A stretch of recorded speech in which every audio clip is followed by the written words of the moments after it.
halal kita berumah tangga dengan dia bisababin akdi, dengan sebab akad, bukan dengan sebab khutbah nikahnya.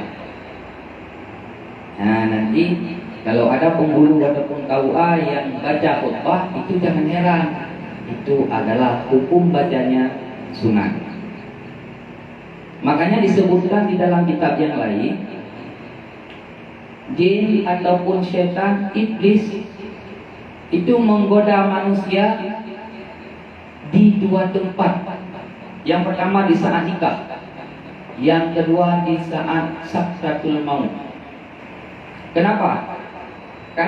Karena di saat nikah terjadi banyak mafsadahnya dengan maslahat, terjadi banyak kerusakannya dengan kebaikannya bila tidak sah nikahnya. Anak yang dilahirkan anak zina, efek anak zina nanti keturunannya terus menerus anak zina. Dia lahir lagi zina, cucunya cucu zina, dan lain sebagainya. Maka jin fitrat digoda nyoina. Berada tahapnya. Walau tunggu tahap gedenya nyamnya kaguma jaro mandi. Ini di kamar ya. Anakku coba-coba zina. Maaf ya Pak, itu bahasa kerajaan. Yang kedua, versinya yang paling berat digodanya di saat sakratul maut. Sehingga di dalam kitab Sirajul Talibin jilid 2 pada bab Raja Awal Khawf disebutkan, Innallaha khalaqa khalqa bani adama ala arba'ati tabaqah. Sesungguhnya Allah Subhanahu wa taala menciptakan Bani Adam, menciptakan manusia, dibagi oleh Allah kepada 4 kelompok. Jadi manusia di saat diciptakan oleh Allah dari umat Nabi Adam hingga umat akhir zaman dibagi kepada 4 kelompok. Itu status imannya. Ini tergantung jin gaudeng. Faminhum maya'ishu mu'minan wa yamutu mu'minan. Ada satu kelompok diciptakan oleh Allah, dihidupkan dalam keadaan mukmin, wa yamutu mu'minan, dimatikan oleh Allah dalam keadaan mukmin juga. Orang tuanya orang tua beriman, orang tuanya Islam, kakaknya Islam, adiknya Islam, kakaknya beriman, adiknya beriman, nenek kakeknya semuanya terdiri daripada orang yang beriman. Berarti dia dilahirkan dalam keadaan orang beriman. Wa yamutu mu'minan, nanti Allah matikan juga mereka dalam keadaan mukmin, dalam keadaan selamat iman. Bagaimana yang dikatakan dengan selamat iman? Disebutkan di dalam kitab Tanqihul Qaul, yang dikatakan dengan selamat iman, pada akhir kalam kita dapat mengucap la ilaha illallah Muhammadur Rasulullah. Selesai daripada itu kita mati. Itu dinamakan dengan selamat iman. Makanya ada sebahagian ustaz-ustaz kita, ada sebahagian imam-imam kita, mereka selalu berdoa, Allahumma ja'al akhira kalamina inda intihai ajalina minad dunya'i qaulan la ilaha illallah. Ya Allah, jadikan pada akhir kalamku, pada akhir kehidupanku, dapat kuucap kalimat la ilaha illallah Muhammadar Rasulullah. Setelah itu kita mati. Itu dinamakan dengan selamat iman. Anali bahasa lain enggak ada bahasa lain. Cuma kalam itu. Selepas daripada kemudian kita mati, itu dinamakan dengan versi selamat iman. Sehingga ada pengajian satu majelis orang dahulu, seorang syekh yang sangat alim, sangat arif bijaksana, dia selalu berdoa la ali hanna, mudah-mudahanku menjadikan hanna, mudah-mudahanku Allah menjadikan aku sebagai anak seperti Hana. Maka muridnya bertanya, wahai guru, apakah itu Hana? putra lehanannya. Syekh itu, tuan guru besar itu menjawab, Hanan itu merupakan satu makhluk Allah, satu hamba Allah yang diciptakan oleh Allah yang paling terakhir keluar daripada azab neraka. Itu namanya Hanan. Dari sebahagian banyak umat manusia, dari pertama awal umat Nabi Adam hingga akhir umat Nabi Muhammad, yang paling sekali dikeluarkan oleh Allah dalam azab neraka namanya adalah Hanan. Nan ketiganya Hanan. Sehingga Syekh berdoa lagi. Syekh itu berdoa demikian. Lalu muridnya bertanya, wahai Syekh, bukankah Hanan itu seperti yang Syekh katakan, seperti yang guru katakan, dia adalah makhluk Allah yang paling terakhir keluar daripada neraka? Maka tuan guru itu menjawab, iya benar. Hanan adalah makhluk Allah yang paling terakhir keluar daripada neraka. Lantas kenapa tuan guru berdoa seperti demikian? Kak guru itu menjawab, karena Hanan itu dia selamat iman. Daripada menjadi musuh Allah kekal abadan abadi di dalam neraka, Hana gerung-gerung tidak dikeluarkan lagi. Lebih baik aku masuk dalam neraka, walau paling terakhir keluar, tapi nantinya aku dimasukkan oleh Allah ke dalam surganya Allah. Cuma tanya kena, kita neraka. Ayah-ayahku sekalian, kita kan tidak mau juga masuk neraka. Tidak, karena azab paling ringan dalam neraka dipasangkan dua sandal. Di saat dipasangkan dua sandal, hancur otak kita hingga kepada kaki kita. Begitu dahsyatnya azab neraka. Itu paling ringan. Bukan lagi nanti dipanaskan neraka jahanam antar sesama neraka. Neraka yang lain, neraka wailun, antar neraka jahanam tiap hari, tiap saat dia itu memohon pada Allah, ya Allah jauhkan aku daripada si jahanam. Kenapa? Dikarenakan panasnya jahanam. Di saat apinya sudah merah, dipanaskan oleh Allah menjadi hitam. Suku tidak tahan api jahanamnya, sehingga neraka-neraka lain yang jahatnya sejahanam yakin si Allah, ya Allah tidak jauhkan. Ada sebagian orang bertanya, wahai guru, apakah api dengan api bisa panas? Kan neraka jahanam itu terbuat daripada api, sedangkan neraka wailun dan neraka lain juga terbuat dari api. Mereka kan sama-sama api, apakah mereka bisa panas? Jawaban logisnya, kulit dengan kulit bisa sakit. Kulit kita ini kita tempelkan sama kulit yang lain, itu bisa sakit. Sama juga seperti api. Api yang satu dengan api yang lainnya itu bisa sakit. Bandingkan pada kulit tersebut. Nah, itulah sekilas pemahaman tentang masalah kehidupan manusia. Itu yang pertama. Diciptakan oleh Allah dalam keadaan mukmin, dalam keadaan beriman, nanti dimatikan oleh Allah pada akhir kalamnya dalam keadaan selamat iman. Itu golongan yang pertama. Golongan yang kedua, faminhum may ya'ishu mu'minan wa yamutu kafiran. Diciptakan oleh Allah dalam keadaan mukmin. Orang tuanya orang beriman, sampai ke atas semuanya orang beriman, bahkan tokoh-tokoh dilahirkan daripada ibu yang beriman. Wa yamutu kafiran, dimatikan oleh Allah dalam keadaan kafir. Na'udzubillah, summa na'udzubillah. Bagaimana dimatikan dalam keadaan kafir? Itulah tanda-tanda tidak selamat iman. Bagaimana tanda-tanda tidak selamat iman? Disebutkan di dalam kitab Nasaihul Ibad. Tanda-tanda tidak selamat iman seseorang: terlalu gembira terlalu senang dengan dosa yang telah dia lakukan.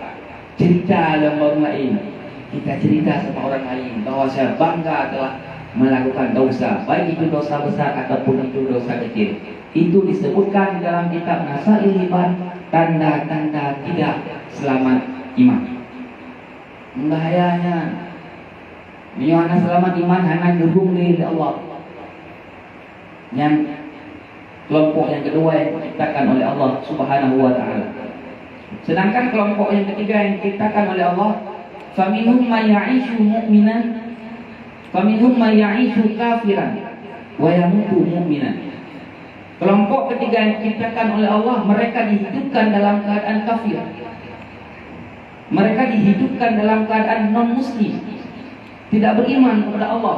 Nanti pada akhir kehidupannya mereka dalam keadaan selamat iman. Rahasianya, pernah suatu ketika diceritakan ada seorang non-muslim memuliakan bulan suci Ramadan. Anaknya makan di depan pintu rumahnya. Di saat melihat anaknya makan di depan pintu rumahnya, dia maki habis-habisan, dia pukul habis-habisan. Kenapa engkau tidak memuliakan orang Islam yang mereka dalam keadaan berpuasa? Sehingga singkat cerita, bermimpilah seorang ulama Allah bahwa orang yang non-muslim itu ditempelkan namanya di pintu syurga. Bertimpek dengan pintu syurga orang yang non-Islamnya. Dia menumpuk tanya, hai kakak kenogo? Andro kawaknya kak kenogo saja kamu. Kamu ini orang non-Islam. Kenapa kesan kami ini tempat syurga? Tempat kami orang Islam. Itu dalam satu riwayat disebutkan begitu. Maka dia menjawab, karena aku dalam keadaan memuliakan orang Islam berpuasa. Nah, orang Islam lagi berpuasa, anakku makan di depan rumahku, mati habis-habisan. Nah, pada ketika itu terkejutlah Syekh, terkejutlah ulama tersebut. Maka mengatakan kepada si pemuda tersebut, langsung dia mengucapkan kalimat asyhadu an la ilaha illallah wa asyhadu anna muhammadar rasulullah. Mati dimasukkan dalam surga Allah. Itu golongan yang ketiga. Ada yang tahu?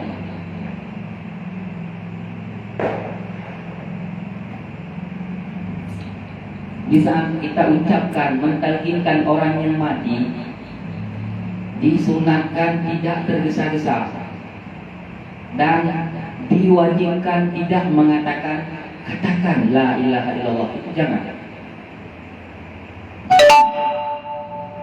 Tapi di saat kita mentalkinkan orang yang sakratul maut, orang yang mau mati, mau meninggal, dengan secara pelan-pelan di telinganya. Karena imannya itu sedang berebut antara syaitan dengan iman yang ada dalam hati kita. Misalnya begini, ada orang yang mau meninggal, kita bisikkan dia, la ilaha illallah. Kita tunggu dulu beberapa menit. Selesai daripada kemudian bilang, menggawang-gawang ini apa namanya begini? Bergawang-gawang apa ini namanya? Tandanya dia itu minta air. Maka disunatkan di dalam kitab, dalam kitab Mahali kalau nggak salah saya, disunatkan memberi air walau satu kancah, satu sendok. Disunatkan memberi air. Itu sunat itu. Orang lagi kepanasan, mau sakratul maut, mau meninggal, dengan nada dia yang sunat bagi kita yang mentalkinkan orang sakratul maut, kita kasih airnya walau satu sendok. Jangan satu ember. Mati dia. Satu sendok saja sudah senang. Karena imannya itu lagi berebut sama setan dan sama iman yang ada dalam diri kita. Disebutkan di dalam kitab Tangkihul Qaul. Mungkin ayah-ayah sekalian, para jamaah sekalian sudah pernah mendengar menjadi barang ulangan. Dikisahkan seorang ulama Allah namanya Zakaria Al-Ansari kalau nggak salah saya. Di saat mau mati, mau sakratul maut, ditalkinkan oleh sahabatnya pada telinganya yang kanan, maka balik dia ke kiri. Telinganya yang kiri balik ke kanan, telinganya yang kanan balik lagi ke kiri. Pada kali ketiga dia mengatakan, aku tidak mau mengatakan kalimat itu. Nanggetingkeun kalimatnya, nanggeung lawan nanggeun mengayu-ayu euy. Ai tanya betul no, ada orang tua kita talqin 3 kali mengatakan aku tidak mau kalimat itu, kau katakan kalimat tersebut. Nangis enggak kita? Nangislah. Dia itu orang Islam, orang beriman, matinya dalam keadaan non-Islam. Na'udzubillah, summa na'udzubillah. Selevel Zakaria Al-Ansari mengatakan kalimat tersebut, sehingga taulannya, sahabatnya, kerabatnya, mereka memilih diam, tidak mengajarinya lagi. Beberapa menit kemudian, beberapa jam ataupun menit kemudian, terjaga Zakaria Al-Ansari, maka menceritakan perihalnya. Wahai sahabatku, wahai taulanku, jangan engkau marah di saat aku mengatakan aku tidak mau mengatakan kalimat tersebut. Halau dengkunya dengenge. Kenapa? Karena datang iblis pada kakiku membawa secangkir air dan dia mengatakan, dan aku memintakan padanya, kasihlah air padaku, dengan syarat dia bilang, katakan Isa ini anak Allah ataupun Tuhan itu dua. Talqin long balik lahun. Artinya aku tidak mau mengatakan apa yang sudah diperintahkan oleh iblis. Aku tidak mau mengatakan apa yang sudah diperintahkan oleh syaitan. Bukan aku tidak mau mengatakan apa yang sudah engkau ajarkan. Nah, itu masalah lampu. Jangan salah paham nanti kalau ada orang yang meninggal, biarkan dia berebut imannya. Datang lagi pada telingaku mengatakan seperti demikian. Dan ketahuilah bahwa syaitan itu, iblis itu merupakan kepada orang yang paling kita sayang di dunia ini. Yang paling kita sayang itu ini. Sebagaimana sayang itu, misalnya kita paling sayang kepada anak kita. Dia merupakan kepada anak yang kita sayang. Di dunia ini apa yang dia minta selalu kita kasih. Coba dia minta apa yang kita minta tadi, pasti kita kasih. Padahal itu iman kita sudah dibawa oleh iblis. Na'udzubillah, summa na'udzubillah. Itu kelompok ketika yang diciptakan oleh Allah. Faminhum may ya'ishu kafiran wa yamutu mu'minan.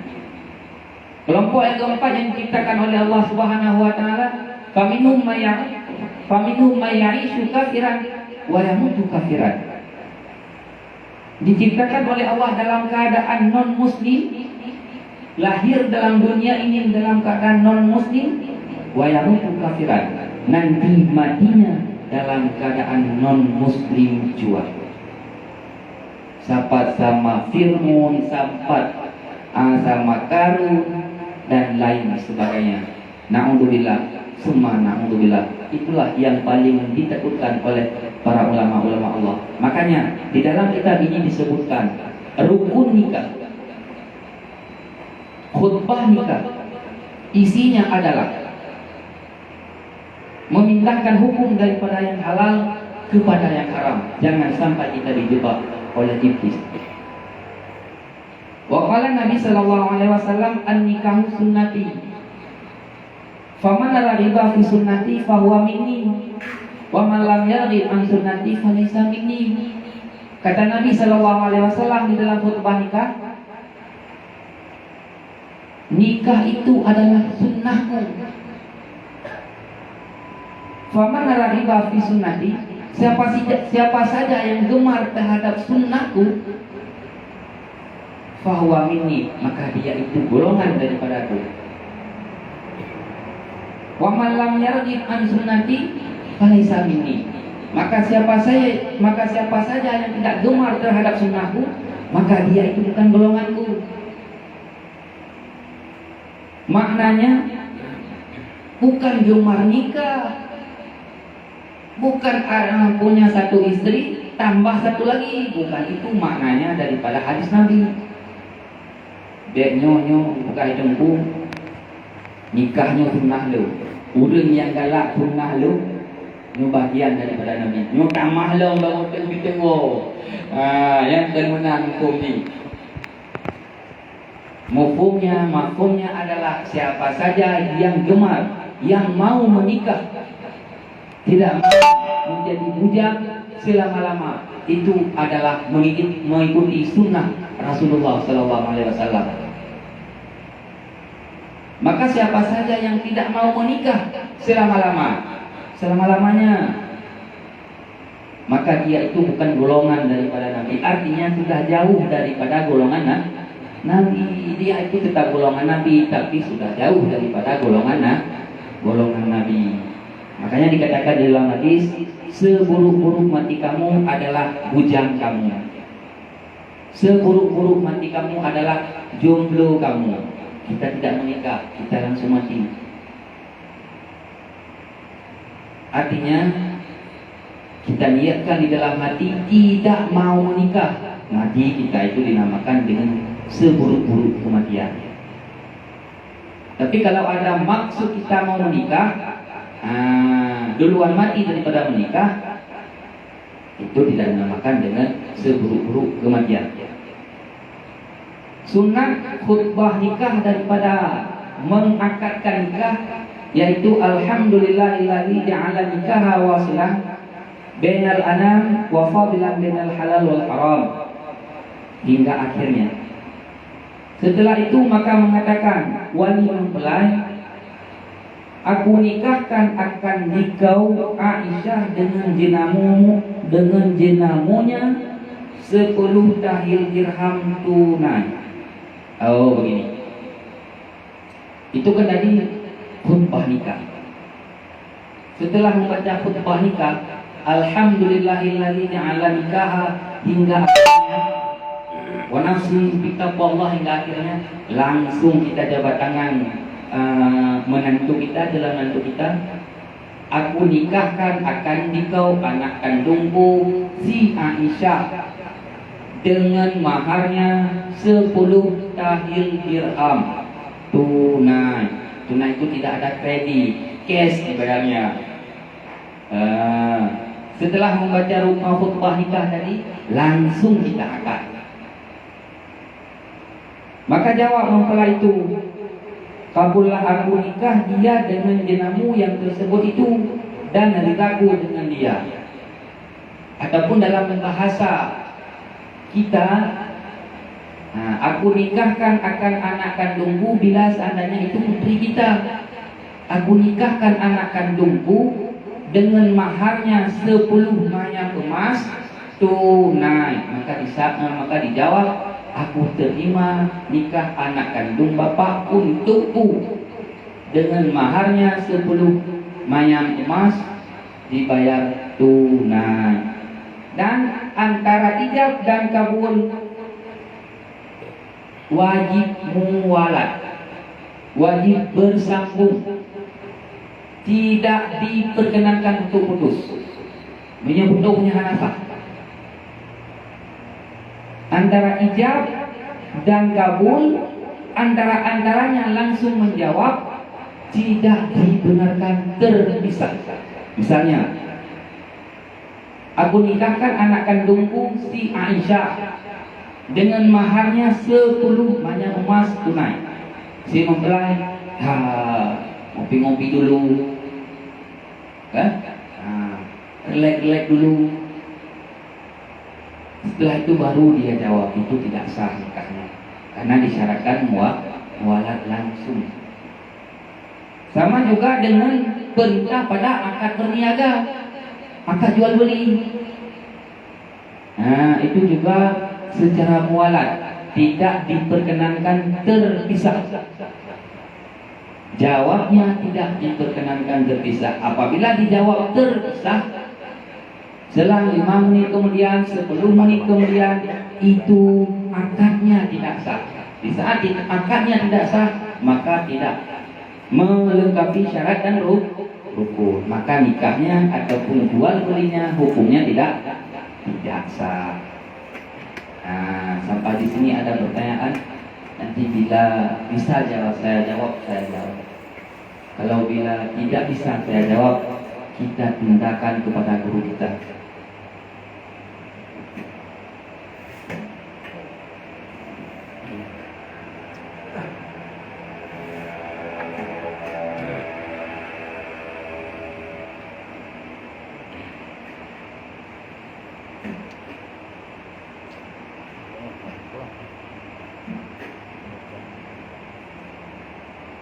Ada pertanyaan?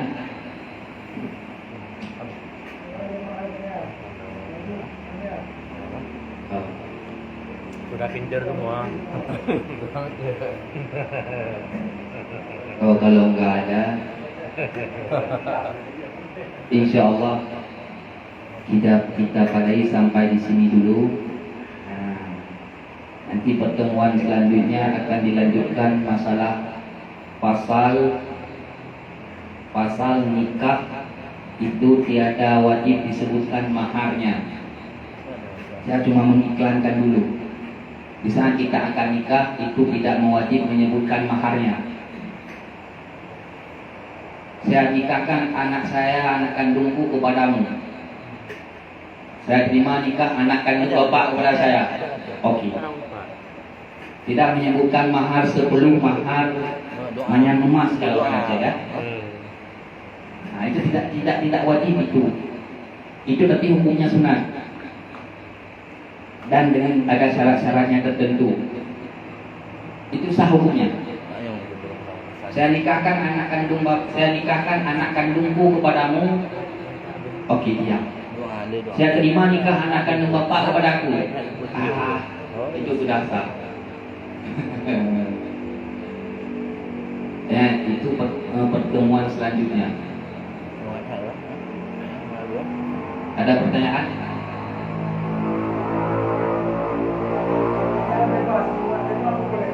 Pertanyaan bebas. Nanti bila bisa saya jawab. Kalau nggak bisa saya jawab, nanti kita tanya pada guru kita. Juga boleh Bapak. Assalamualaikum warahmatullahi wabarakatuh. Waalaikumsalam. Mengenai lagi itu ya ijab kabul itu. Iya. Sekarang kan sudah zaman jualan online ya. Iya. Kita jual di online kita nggak ada yang kabul, gimana kita? Alhamdulillah, terima kasih. Nikah online ya Pak ya? Nikah. Ini kira kan kalau mereka yang tadi mahal beli kan? Iya. Yang beli yang jual kan ada ijabnya kan? Iya. Kalau yang jualan kita jualan. Tapi ya, kita kalau misalnya kita beli online ya, kita kan nggak jumpa sama pembelinya. Oh, itu Gimana Bu? beli online ya Pak ya? Oh, Udah terima barangnya kan game. iya. Kita kan dan jadi deal ya. Gimana Iya. nggak ada yang kabulnya kan? Ya, itu beli online. Itu banyak pendapat ulama. Kalau di dalam istilah kitab, beli online itu dinamakan dengan beli salam. Itu online, itu beli juga. Itu bagian daripada lafai jual beli. Ada pendapat ulama yang mengatakan setelah sampai barang kepada kita, nanti kita akad. Misalnya kita beli ini, misalnya ini kita sifatkan dulu pada penjualnya. Saya mau beli air Sampo mineral water 1 gelas, warnanya putih, kirimkan ke alamat saya misalnya. Kan di situ kita tulis ya kan Pak? Nah, setelah dikirim barangnya, nanti kita telepon. Nah, nanti dia bilang, saya jualkan barangku kepadamu dengan harga sekian. Saya terima. Itu boleh juga. Tapi kan orang kan nggak ada kayak gitu kan. Iya, itu nggak ada kayak gitu. Kayak kurir gitu ya. Ya, tapi itu dinamakan dengan bait salam. Boleh juga. Kita sebutkan WhatsApp-nya, sebutkan sifatnya, kadar barangnya itu sah. Kita tulis sebagai akadnya. Kan akad kan boleh dengan apa? Dengan tulisan. Boleh juga. Ya, itu tentang dengan masalah perniagaan ataupun masalah bisnis online. Tentang kemasalah daripada nikah via online itu tidak sah. Misalnya ada calon mempelai di Himalaya, kita di sini pakai video call nak nikah itu tidak sah.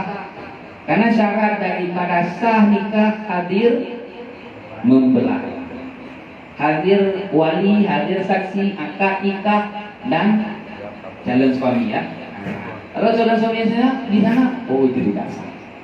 Itu menurut apa yang saya ketahui. Nanti bila ada bertentangan dengan apa yang telah disampaikan oleh guru kita, maka ambillah punya guru kita. Yang lain lagi ada?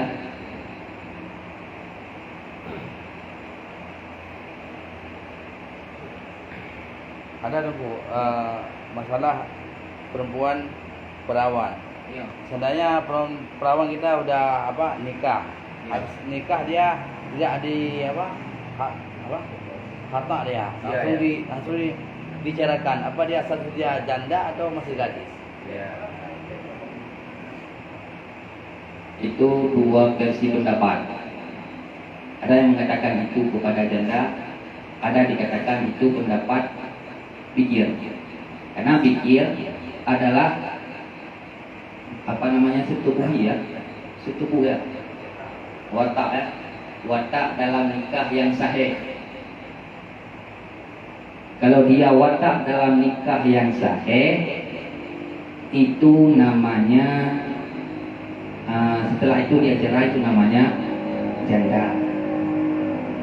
Tapi kalau tidak watak dalam nikah yang sahih, ada seseorang tidak watak dalam nikah yang sahih, artinya dia berzina, itu tetap namanya bikir. Itu pertama.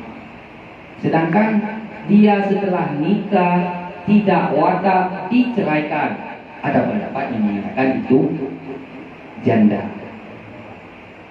Ada pendapat yang mengatakan itu bikir. Nanti ada pendapat itu janda dong. Oh jangan berdebat masalah itu. Ada dua pendapat. Ada dua pendapat. Ada pendapat mengatakan janda, ada yang pendapat mengatakan bikir. Tidak masalah. Satu, kebanyakan yang kejadian dan ini berbantah enggak. Misalnya seorang perempuan suaminya baik di penjara maupun di luar negeri merantau. Sementara pendapatannya dia kirim, tidak pulang, apalagi yang misalnya biayanya sudah ada di kampung, tinggalkan banyak lah, dia masuk penjara ada banyak uangnya. Tiba-tiba si perempuan ini menikah tanpa sepengetahuan suaminya. Tiba-tiba sudah menikah. Ketahuannya si suami yang pertama laki-laki ini telepon langsung dari sana. Sementara suami itu tak tahu. Istrinya sudah menikah dengan suami dia. Bagaimana hukumnya? Terima kasih. Pertanyaan memang itu pertanyaan jadian ya. Jadian. Alhamdulillah, terima kasih. Ada seorang perempuan, ada seorang suami. Suaminya masuk penjara, istrinya tinggal di rumah ataupun di kampung. Biaya nafkahnya dikirim tiap bulan ataupun tiap hari, ataupun ada bainah. Nah, di kampungnya ada sawahnya, ada kebunnya. Setelah kemudian tahu-tahunya telah nikah sama orang lain. Oh, perempuan itu mentonjok dia itu. Nah, itu hukumnya bagaimana, Ustaz? Itu hukumnya nikah sama bini orang. Nikah sama bini orang hukumnya enggak sah. Sama sama seperti ini. Misalnya saya meminjam kereta Bapak, lantas saya jualkan, itu jualannya tidak sah karena bukan milik saya. Itu juga karena istri ini masih milik orang lain. Bila seandainya tiap bulannya, tiap harinya, nafkahnya, jangankan mau kawin lagi, pisah pasah pun tidak diperkenankan. Karena cukup syaratnya, ada nafkahnya. Kecuali batin. Hah? Kecuali batin enggak. Batin itu tidak wajib kita itu. Batin jauh. Itu cukup nafkahnya itu tidak diperkenankan untuk pasah, apalagi mau kawin lagi. Kira-kira begitu. Ya, kejadian cuma kejadian ada selama ini kejadiannya. Ya, baru sah nikahnya, ditolak oleh suami pertamanya, tunggu masa iddahnya, kalau itu baru sah. Kalau dipasang, karena oleh perempuan, Dipasah oleh perempuan bila cukup syaratnya, tidak menerima pasah. Tidak, hakim tidak boleh mempasah, tidak jatuh pasahnya, talaknya tidak jatuh. Hakim pandai nafkahnya, saya beri nafkahnya. Mana nafkah batin di mana ni nak penyerah, nak pergi lagi dia kerja sini ke? Kan? Kerja ni, memang boleh. Ya, hanam dadanya, handi. Artinya, menurut saya yang saya tahu itu tidak sah.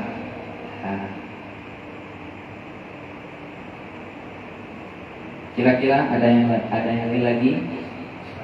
Ini sambung yang Bang Midi itu, seandainya itu lahir batin pun tak ada. Lahir batin pun itu tidak ada.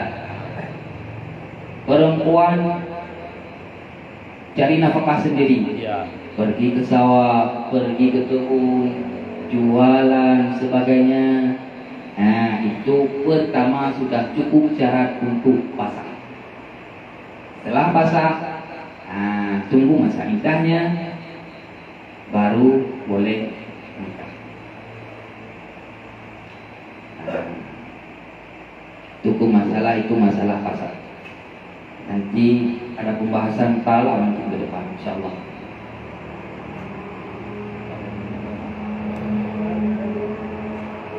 Ada yang lagi? Iya.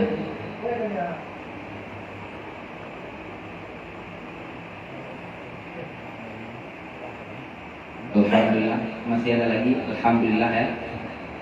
Kita pada di sini ya. Kita pada di sini Pak ya. Alhamdulillah cukup sampai di sini. Pengajian kita pada malam yang berbahagia ini, bila seandainya ada kesalahan, kekurangan, kejanggalan, baik di bidang bahasa maupun di bidang surah, bidang membaca kitab, menjawab pertanyaan, mohon diperbanyak maaf. Bila kekurangan bahasanya, mohon diperbanyak sabar. Karena saya masih dalam keadaan menuntut. Dan saya juga minta maaf kepada ayah-ayah sekalian, kepada abang-abang sekalian. Saya sebenarnya ini nggak pantas mengajar, karena umur saya masih muda. Bapak-bapak masih sudah tua umurnya. Tapi apa boleh buat, karena saya disuruh oleh guru kita. Mohon diperbanyak maaf. Terutama kadang ada tingkah laku yang tidak sopan, itu mohon diperbanyak maaf. Marilah kita sedikit berdoa, semoga diberkahi oleh Allah Subhanahu wa taala. A'udzubillahi minasyaitonir rajim. Bismillahirrahmanirrahim. Alhamdulillahirabbil alamin, hamdan yuwafi ni'amahu wa yukafi'u mazidah. Ya Rabbana lakal hamdu kama yanbaghi li jalali wajhikal karim wa 'azimi sultanik. Allahumma shalli ala sayyidina Muhammadin salatan tunjina biha min jami'il ahwali wal afat wa tanqudhu وتقضي لنا بها جميع الحاجات وتطهرنا بها من جميع السيئات وترفعنا بها عندك أعلى الدرجات وتبلغنا بها أقصى الغايات من جميع الخيرات في الحياة وبعد الممات إنك على كل شيء قدير. ربنا ظلمنا أنفسنا وإن لم تغفر لنا وترحمنا لنكونن من الخاسرين. اللهم اجعل آخر كلامنا عند انتهاء أجلنا من الدنيا قولا لا إله إلا الله.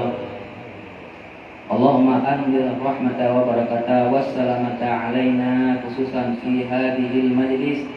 اللهم ارحم أمة سيدنا محمد صلى الله عليه وسلم. اللهم فرج أمة سيدنا محمد صلى الله عليه وسلم. اللهم أصلح أمة سيدنا محمد صلى الله عليه وسلم. اللهم اغفر لذنوب أمة سيدنا محمد صلى الله عليه وسلم. ربنا آتنا في الدنيا حسنة وفي الآخرة حسنة وقنا عذاب النار. والحمد لله رب العالمين. الفاتحة. ورحمة الله. أعوذ بالله من الشيطان الرجيم. بسم الله الرحمن الرحيم.